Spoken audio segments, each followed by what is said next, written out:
mon témoignage avec Imra. J'ai passé des années de douleur, des années de maladie, comme on le dit. Bon, des années où rêve, quand le rêve est arrivé, j'ai eu des moments difficiles de maladie, jusqu'à aujourd'hui. Je suis la phase de la guérison. Ça me fait 17 ans. Et je pleurais beaucoup sur mon sort. Bon, je pleurais à Dieu. Souvent, quand je suis seul, je pleure à Dieu. Dès qu'il me retrouve seul, je commence à pleurer. Et en novembre ou octobre passé, j'ai écouté la première fois la chanson de Imra. J'ai dit, mais qui chante comme ça là? C'est qui ça? J'ai commencé à transpirer. J'ai dit, mais c'est qui ça? Moi, je suis rap, hein. Je suis rap. Moi, j'ai la cinquantaine passée. Je suis rap. Non, on a commencé, quand on était plus jeune, on aimait beaucoup tout les MAM, les RAS, en tout cas, tout ce groupe, on était avec eux. Et puis, on a traversé même les frontières pour aller chez les gens de l'autre côté aussi. On est tous dans le rap. Quand tu as grandi dans le rap, c'est comme ça. Donc, j'ai dit, mais lui, il est différent. Mais qu'est-ce qu'il chante? Qui il est? Donc, je suis allé sur YouTube aussi. J'ai commencé à transpirer depuis ce jour. Mon mari a vu le site. Dès qu'il veut penser à autre chose, il faut qu'on fasse un béret sur Imra.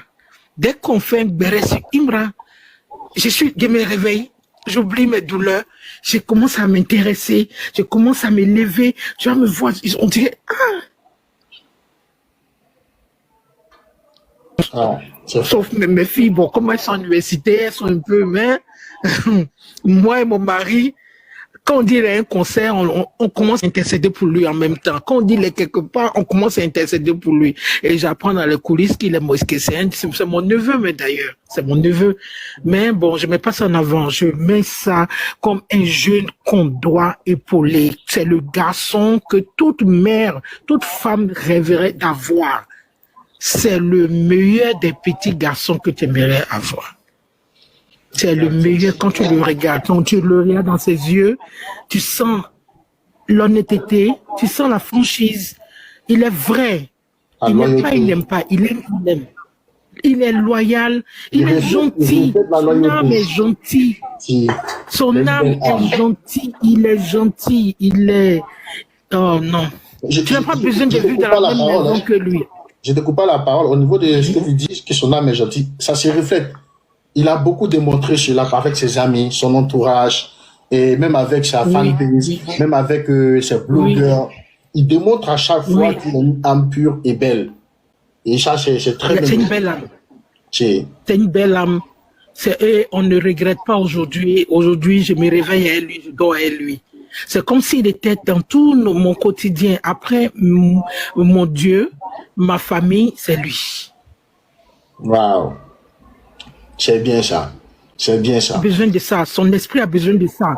Parce qu'il a été tellement rabaissé que tout cet amour-là, Dieu a suscité des gens. C'est pas tout le monde, hein.